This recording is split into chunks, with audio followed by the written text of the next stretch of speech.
Boston, get ready. The summer's heating up on Wrestling Insiders. Big episodes, big guests. Look for brand new episodes every Tuesday and Thursday night at 9 p.m. Eastern with Wrestling Insiders Atlas, your house, with WWE Hall of Famer Mr. USA Tony Atlas. Then it's Wrestling Insiders Party with Marty, taking over the Thursday night slot to kick off SummerSlam weekend. Speaking of SummerSlam, Marty Jannetty is back in studio taping not 1 but 2 days of episodes, including a SummerSlam afternoon in-person meet and greet, and later a watch-along live stream during WWE's biggest party of the summer. We'll take your questions, talk wrestling, sign autographs, record cameo-style personal videos, and more. Help keep professional wrestling legends working. Support these great programs and online autograph sessions you can watch in our archives again and again. Visit BostonWrestling.com and our social media platforms for complete information.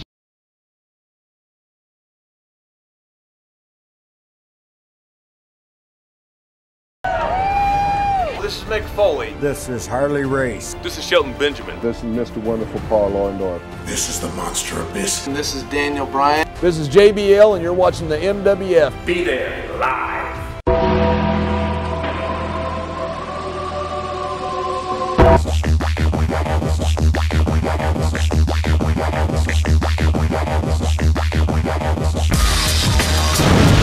Wrestling fans around the corner, around the world, welcome to a special installment of MWF Extra. I'm Dan Marotti, along with Mr. USA WWE Hall of Famer. Sometimes I forget who I am, but I know now, Tony Atlas. You just enjoyed some nice duck. Yes, I did. I like duck. From Lotus Chinese food From here Lotus in Auburn, Chinese right here in Auburn, Maine. If they make good food, only thing they did, sometimes they forget things. You have to go back and get what you got. It was worth the ride twice. Yes, but at least they call us back to get our meal. Well, you had some duck and she offered you a little filleting. A little fillet. I like the fillet, a little Chinese fillet. All right, Tony, you might be wondering what is going on here in the world of the Millennium Wrestling Federation. We are certainly not in the studio with our background because of all the government restrictions going on in Massachusetts. We decided to go, God bless you, sir, to get out of Massachusetts. We went up 95 North, and here we are at Atlas Estates in Auburn, Maine. Tony, thank you for hosting us. Yeah, you know, Maine, I kind of like Maine because Maine is the first place that I've been where I went into white people's houses while they were staying at home. It's a joke, Dad. I got it. I did that to a lady one time, and every move I made, people had to call it like that. But Maine is a beautiful state. Yeah. It's very diverse. People here are very helpful to each other. They're very laid back, and they help each other. I mean, when we go to the ice storm here back in the 90s, people would go around and help people. I have done a lot of fundraising up here in Maine, and I always got good contribution, good support for all my fundraising for the veterans, for kids, and also for elderly people. So Maine is a great state. Well, we got a lot going on here, folks. We're at least going to have, as opposed to the podcast-style episodes of Wrestling Insiders, we're going to be taping several today, so we're going to have a lot of fun with that. The night we're taping this is NXT in your house, WWE's pay-per-view event. We're going to be at your house, his house. Yeah, they're at my house. So y'all welcome to the home of Atlas. Well, Tony, I wish we came bearing better news, but we have more bad news. The MWF Loose Cannons Project X events, originally slated for March the 28th, then bumped to July the 12th, is now off until March of 2021. More details are going to be forthcoming. That's a low blow, and it sure hurts. We were looking forward to coming back to Somerville for the first time since 2008. And we still are, just not as soon as we hoped. Well, things is not going to get improved for the wrestling world or in another world until we somehow get some leadership. It's very easy for me to badmouth somebody. It's very easy for somebody else to badmouth another person or badmouth what's going on. I'm sure a lot of people is upset about not being able to go to beaches and wrestling shows and other events. But we have to concentrate more on what's going on around us in order so that we could fix this problem together, not separately, but together, in order for we could get back to our lives enjoying wrestling and baseball games and football, and until somebody come up with a solution to the problem we're going through. The problem is not just with our government, but just with us as a general. We call ourselves the United States of America, but we don't want to unite on nothing. In my opinion, I think that the country been shut down long enough. I don't think we should go another 3 months. I got friends, and I'm one of them, that's not going to be able to survive another 3 months. You know, everybody don't get the unemployment, everybody don't get the stimulus check, and you got people going to lose their homes over this. You got businesses, they're going to lose their businesses over here. Some people work their whole lifetime for a business, but there's no solution. There is nobody concentrating on a solution. We get a lot of talk, but no action. As Captain Lou Albano said, if you talk the talk, you must walk the walk. And until we get somebody in leadership, they're going to walk the walk and not just do the talk. You know, and I watch a lot of things. Sometimes people tell me to shut up. Sometimes people say I'm crazy. Well, people that tell me to shut up, it's a free society. They got a right to do that. I didn't say anything wrong. They got tired of hearing my bullshit. And then there's people that say I don't know what I'm talking about. Well, a lot of time I don't. I don't know everything. I don't claim to know everything. But like most America, I got an opinion and I got a feeling and I got a thought on what's going on in the world. And I think right now we are a country without a leader. There's nobody to talk to the people about riding. I mean, we badmouth. Hey, you shouldn't do this, you shouldn't do that, you shouldn't do that. It's bad to do this, it's bad to do that. What is the solution to the problem? You know, bringing in soldiers and policemen to cause more chaos is not the solution to the problem.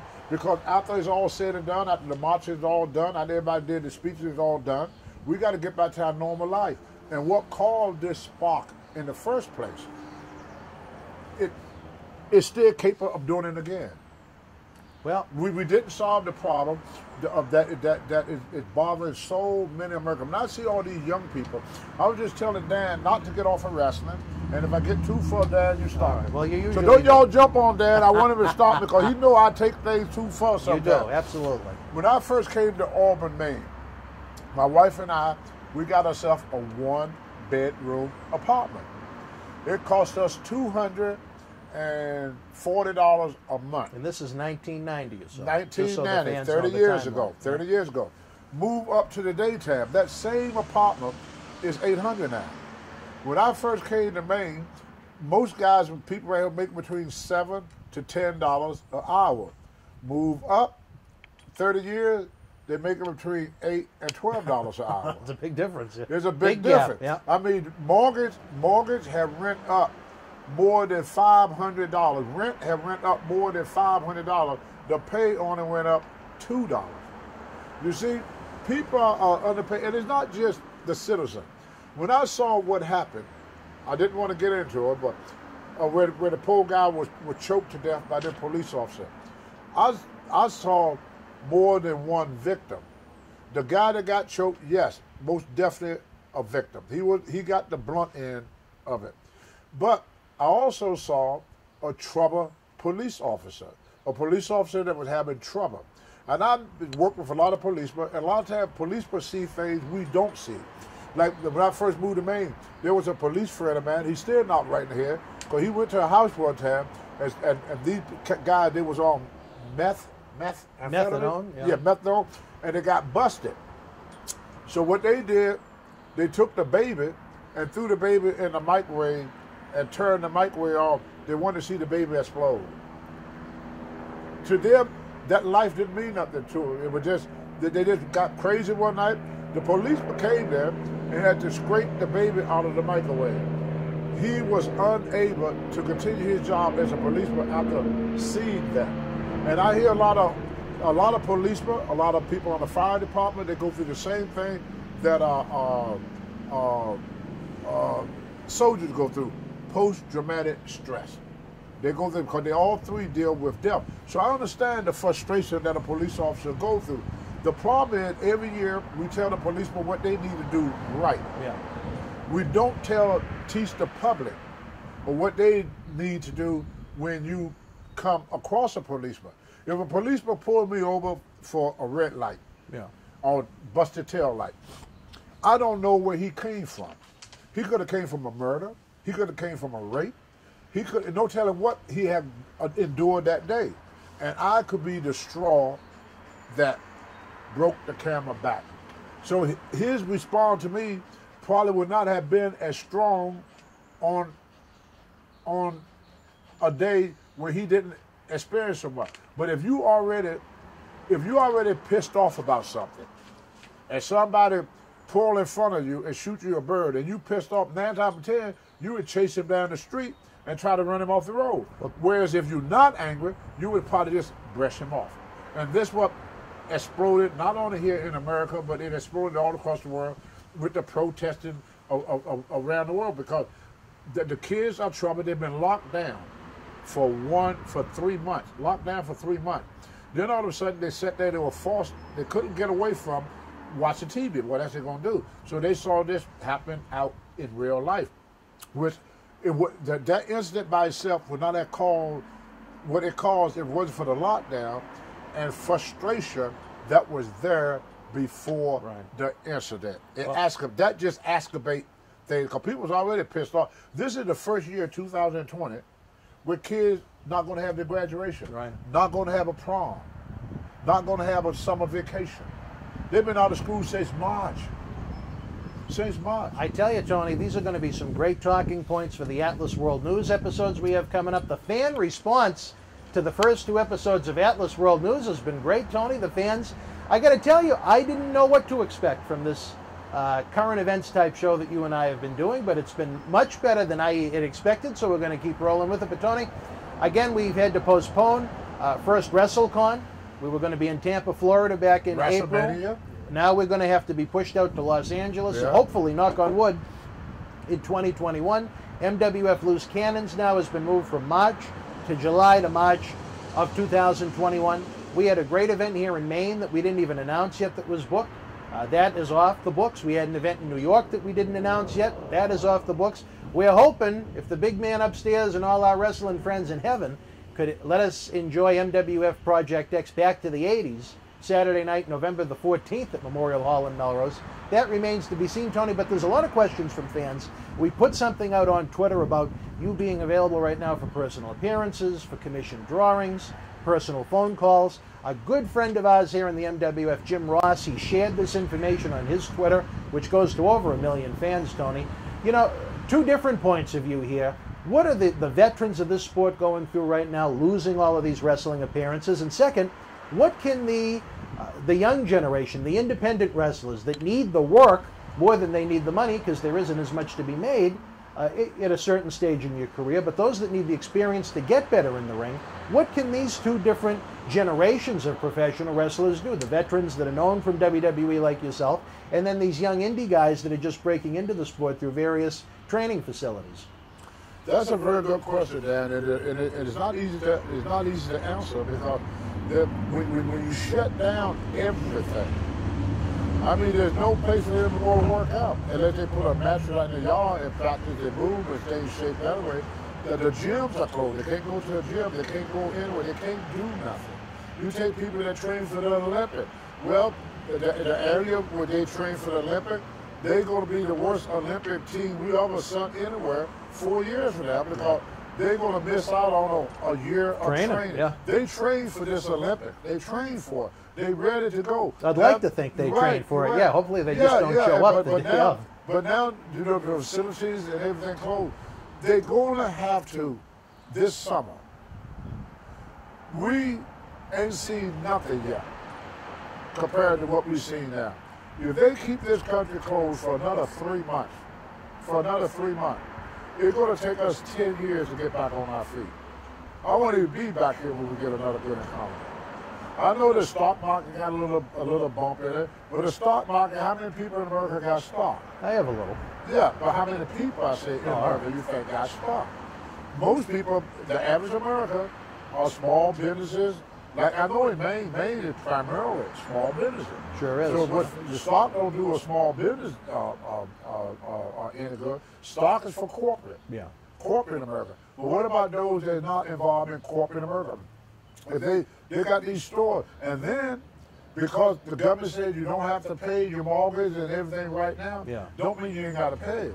It's just like if Just you got delayed a a little line, it's just a delay on it. But by the time you start back paying, you pretty much have lost your property because you 3 months behind in your payment. Most people gonna be 6 months behind in their payment. Yeah. They're gonna work until they drop. Their grandkids, they're gonna have to pay off the debt that these families are patrolling. So it not just affect wrestling, it affect everything that surrounds wrestling, like the stores and the hotels, Sure. and the buildings, the arenas. You know, you got these arenas now. They got to pay taxes. They got to keep these arenas going. You take an arena that for basketball. I mean, they've been empty for a year. All they do is pay somebody to keep it clean. Right, yeah. You take the football field. They got these big old, they put all that money into what the stadium down in Foxborough there. Gillette Stadium. Gillette Stadium. Ain't nobody been in Gillette Stadium since the janitor. And it might not be in it come September. So somehow, like I said, somebody had to come up with a solution. I think whoever got the virus is already got it. And I don't think being together is going to spread it any further than what it is.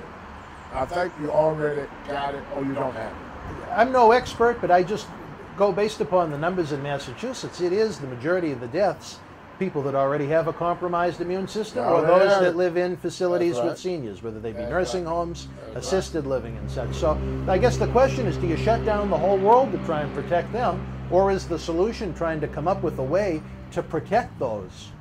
People have to, That are, it's like a double-edged sword. yeah. Like I got a buddy of mine that went to college, and the reason Bernie Sanders was so popular, everybody, he said he was 56 years old, he just paid off his student loan. He's 56, he just paid off his student loan. So you got two choices when it comes to living. You can go to college and be in debt for 30 years, or you can don't go to college and be in debt for 30 years. Which one? Yeah. It's just right. You got to, we're the same thing with this virus. You can go out and take a chance of getting the coronavirus and possibly make it or possibly pass away. Or you can stay home and lose your house, lose your home, lose everything you ever lived for and die of a heart attack from stress. Them your choices. So I think that they should allow each American to make its own decision. We know the virus out there. You know, we had the influenza flu in 1918, but they did not shut the country down. A lot of people died, but the country, they had a country to come back to. They had an economy to come back to. We, on the other hand, may not have an economy to come back to, because a lot of people that lost their job, them jobs may not be there. Like I know up the street here, Dennis. Is that right? What is it? Dennis, D-A-N-N-Y. Oh, Denny's. Yeah, Denny's. They ain't coming back. You don't think Denny's is They going to make it? already made a statement. The one in Auburn ain't coming back no more. It's going to close down? Gone. Ain't coming back. There's going to be no Grand Slam breakfast for Mr. USA. And I'll bet you another thing why I think WWE is on his last leg too. This is the reason why I believe this. When I first started, it was WWF. Vince sold that company. He bought all the shares of that company from Gorilla Monsoon, Skull, and all them people. Then what Vince did, he started another company called WWF. Titan Sports. Right. So, and Titan Sport. So, because WWF was also World Wildlife Federation, he had to change it to WWE, which means this is the third time that Vince started a new company. WWF, WWE, and WWF, they're all different companies. Same owner, but different company. Is listed as a new company. So whatever debt that WWE had acquired is no longer. Well, they were a public company. They didn't exactly start a new business in 2002. They just changed the trademarks and the name. To the government, it's a new company. It ain't listed the same. All right. To the government, like your name is Dan Morella, my name is Anthony Close, White. but no. It's the same thing to the government. The government don't they don't nitpick in between. No. They look and say, what are the records for WWF? Boom. What are the records for WWE? Boom. That's how the government look at it. There's no gray area with them something. You own money or you don't. Do you own any WWE stock, Tony? No. No. All right. Well, No. But I think Vince is going to sell the company and then later on start his new company. That way he wiped himself clean of all the debt that right now WWE is acquiring. I don't know, Tony. WWE is making more money and more profitable than they've ever been with the new television deals they have. Even if they don't sell one ticket to a live event for years to come, they'll be making record profit, which is why so many people were turned off at the amount of releases that happened back in April to so many talents and agents and referees and those that work in the office structure. But Tony, the question more along the lines of this is, what about the independent guys? We have so many great talents here in the Millennium Wrestling Federation. What should they be doing right now to try and get through this time until live wrestling comes back again? They're done. What do you mean they're done? They're done. They shouldn't do anything. Well, there's a lot that they can do to according to each individual. Most of them don't work out or do nothing anyway. All they did was went to wrestling school, put on a pair of trunks, and jump in the ring. Most of them shouldn't have been in the ring, in my opinion. The young talents, they want to know from a Hall of Famers point of view, what should they be doing with this layoff time where they can't hit a ring? What would your advice be? Go to school. To educational, not wrestling. Work on it. No, it's over. Wrestling's over. For them. Why is wrestling over for them? Because, like you just said, they're going to have to wait a year before they even see the inside of a ring again. Right. At least a year. The time now, my mother said you have to do what you can until you're able to do what you want. Right. American kids are like Neanderthals. They're uneducated. They're uneducated. We rank last in everything when it comes to schooling. This is a good time for a kid to work on some type of trade for himself, some type of education for himself. This is the time, all that energy and time he put into wrestling that he did with wrestling, he had to learn how to divert that time from wrestling. Like when I first got out of wrestling. What did you do? Yep, it's a good story. I went and tried to find something else to do other than wrestling. Anything you're not in control of. I don't care what I tell these kids to do. It ain't up to these kids. They don't book themselves. Right. It's up to the governor when they open the building back up. And while these kids are waiting for that to happen, they waste so much value. My mother used to say, sometimes, not all the time, but sometimes youth is wasted on the young. This is a great time. Like my art business has never been so much business. We're getting you some bookings. That's what I'm saying. I mean, I never had been that busy with art until I had the time to do it. I just recently, this year, had the time to work on my house a little bit. Yep. So there's a lot of people that concentrate on all of them projects that you are been wanting to do for years. Instead of worrying about when you're going to get back in the ring. You could be sitting around 6 months from now worrying about when you're going to get back in the ring, and that 6 months of your time was wasted. To worry about when you're going to get back in the ring, to me, is wasted energy, wasted thought. Now it's time to develop yourself so that when you do get the chance to be back in the ring, you would bring more to the table than what you left the table with. There's a lot of wrestlers, you hear me say this a lot of times, they need to develop their physique a little bit. They could be working out. They could be going to the gym, working out, get your body. Well, there's no gyms to go to at this point. Get your body ready. But the main thing, and all kids need this, I had to go back to school in my 40s to become a personal trainer. It was hard being everybody thought I was one of their teachers. Yeah, when you're an old man sitting in there with 19 and 20-year-olds, it ain't the most comfortable feeling in the world, Right, sure, it's different. Yeah, and especially when you had to go to that 20-year-old and ask him questions. Because he know more than you know. And it was like the kids would teach me, like when I went back to the WWE, I always called this guy my mentor, and that was John Morrison. You speak highly of John Morrison. Great guy. Yeah. John Morrison was the guy that helped me to catch up to the new wrestling. The new generation. In 2000, when I went back in 2008, I was like my first time in the business. And I felt like I'd never been in the business a day in my life. I mean, everything that went on in the 70s and in the 80s no longer exists. Everything that I learned in the 70s and the 80s no longer exists. It was like I was learning all over again. Mark Henry had to teach me how to use a damn cell phone. I remember those stories. I didn't even know how to tell it or say it until they did that MTV thing. and they show me walking around, I'm looking for a cellophone. A cellophone. There's no such thing as a cellophone. But I didn't know what else it was. I just got a cellophane. You know, so and the world, GPS you had to get used to. This is a great time. This is a great time for y'all young people, all you young wrestlers, to work on your development. See, most of them were thrown in the ring too quick anyway.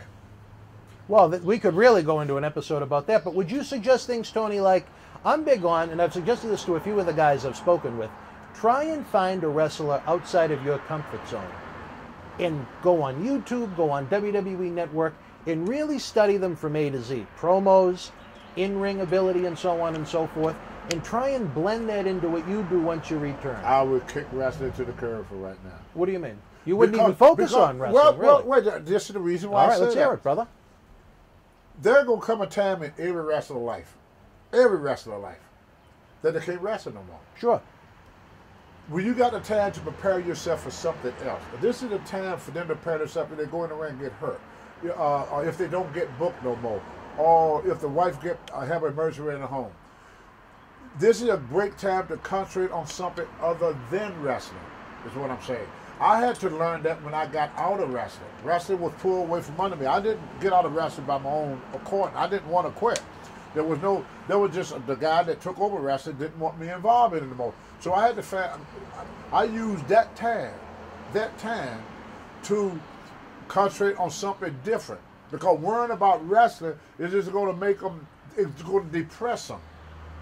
Because you can teach them, they can learn how to lift weights, they can build their body up. So when they're doing all this work, and then a month later, they're still not in the ring, they go back to the gym, working again, another month later, still another delay, they're getting depressed. But if they take their focus off of what you can't have, instead of focus on what you cannot have at that moment, like you have to concentrate on what you could do at that moment that could improve your life, just in case that you're in that same position again.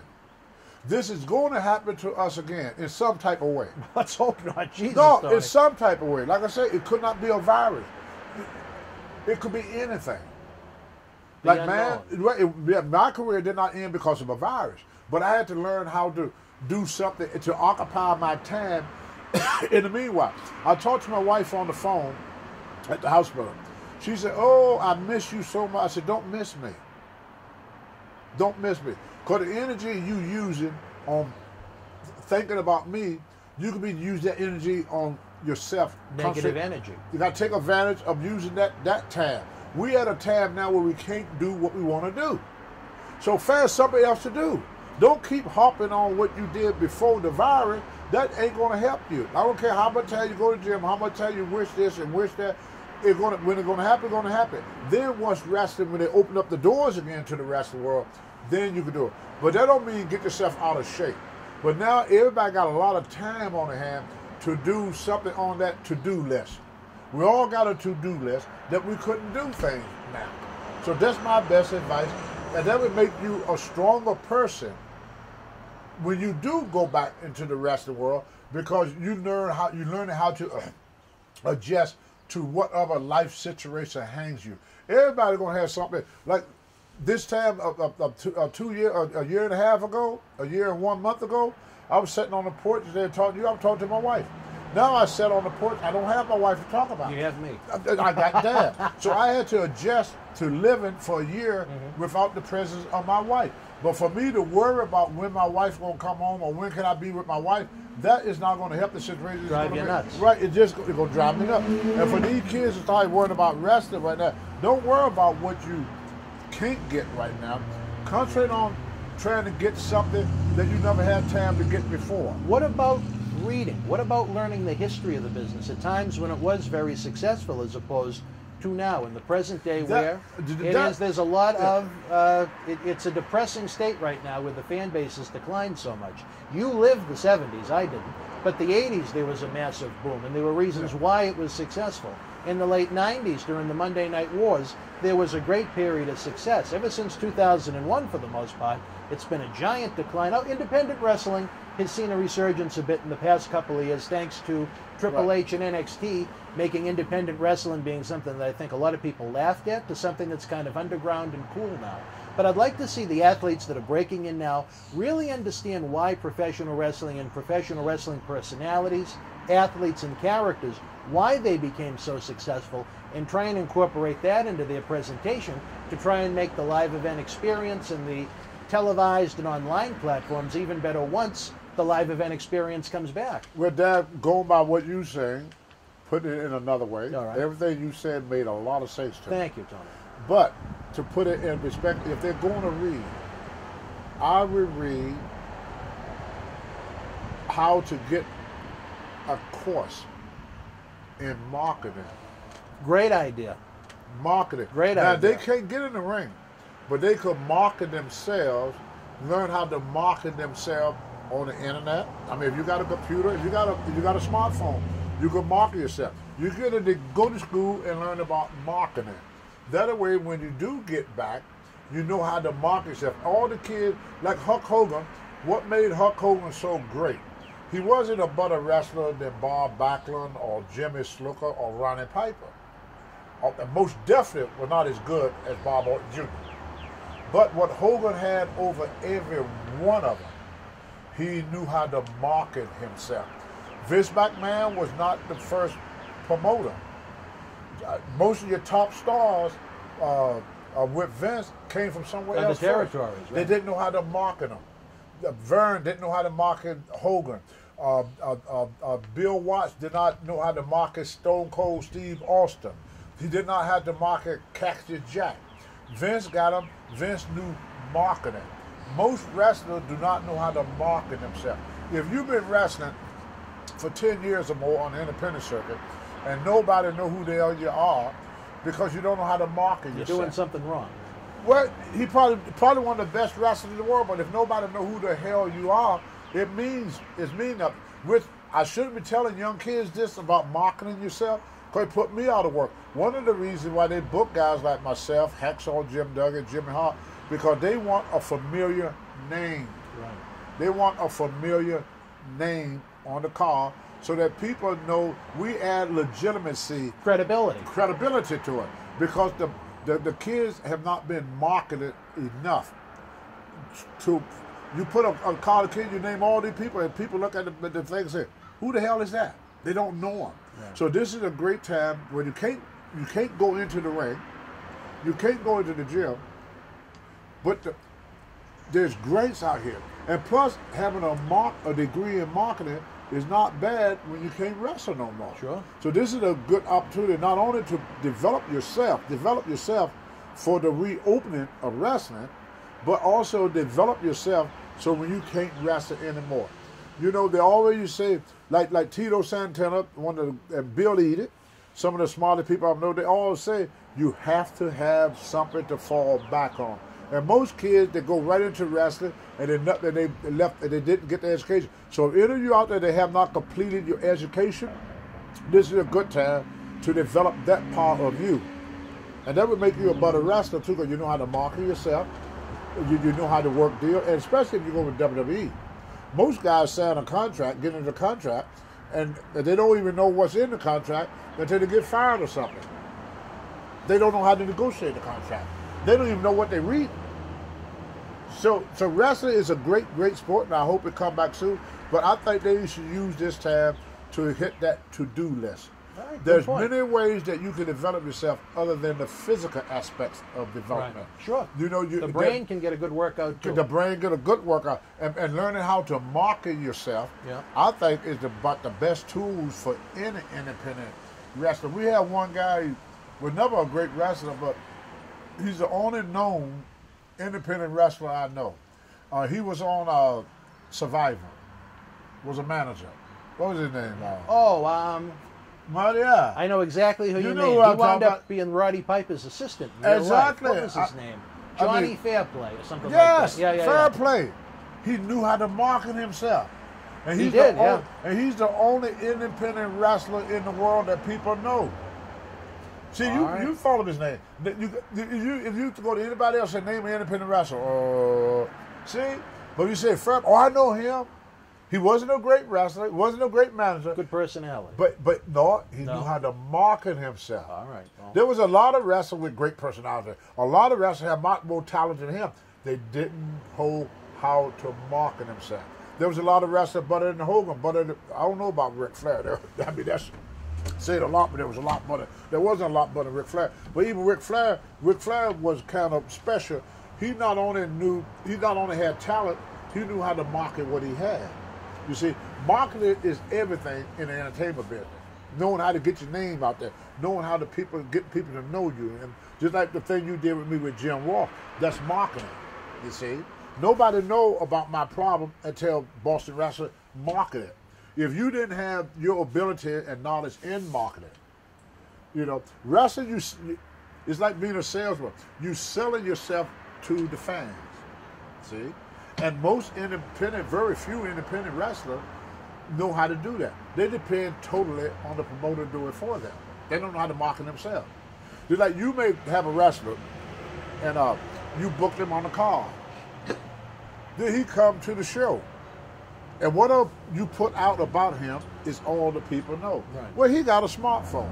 If he had knew about marketing, he would go on his Facebook page and he let everybody know that he's going to be on Dan Morella's show in Melrose. There are some independent wrestlers right now that are good at that. There are some that are oblivious to it. So that's what I'm saying. It would be a good trait for anybody to pick up. And it helped the promotion. It helps everybody. Because if you know how to market yourself, that means you're not leaving totally. Even with Vince McMahon, there was a guy. Dang it, you're going to help me with his name pretty soon. Vince never had no use for him, and he went on Twitter or Facebook or something. Right.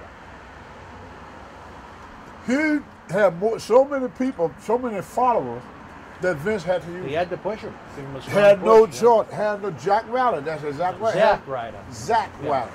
They had no, like you said, they had absolutely no choice. But he knew about marketing. Vince was not marketing him, so he marketed. Didn't care. Didn't care, so he marketed himself. And he had a decent run out of it. He he got a hell of a. He's still there, right? No, he just got released. So, 13 or 14 years is 14 a good run. Years, because this kid knew how to market himself. And like, there's a lot of guys, and they know that, and so they get their Facebook page, they get their followers, and so Vince look at them as his followers as tickets. Yeah. Because they don't care how good you can wrestle when it comes down to the nitty-gritty. They care how many asses you can put in the seat. And a lot of them, Zack Ryder, he had his own fan club at shows. I was on the house show with him. He come out, he got a bigger applause than John Cena did. Yeah. Because these was his supporters, you know. And this is a good time for young people to learn about marketing. All right, wrestling fans, you heard it from the Hall of Famer, Mr. USA, Tony Atlas himself. As far as live event presentations right now, there's so much unknown, and that's depressing to us here as far as the MWF wrestling aspect of what we do goes. But I guess the good news is Tony and I are still plugging away, giving you great memories and legends episodes, talking about the history of this great sport, current events. Our Wrestling Insiders program was podcast style for a little while. Instead of doing audio versions, we said, you know what, let's pack up some equipment and come to Atlas Estates here in Maine. We're going to have some fun with that this month. We're working on the July 4th. A video for you guys. It should be a lot of fun as well. And don't forget that Patreon is up. It's available every month. We're doing giveaways. There's dozens and dozens of studio shoot interviews. You help keep professional wrestling legends working. Tony is available for personal appearances. He's available for commissioned art. He's available for personal phone calls. Believe me, as someone that gets these phone calls from this man, too many phone calls from this man. They go on, you'll be laughing and smiling for a lifetime. For my Hall of Fame co-host Tony Atlas, I'm Dan Marotti. We'll see you soon on the next episode of Wrestling Insiders and the Atlas World News. Good night.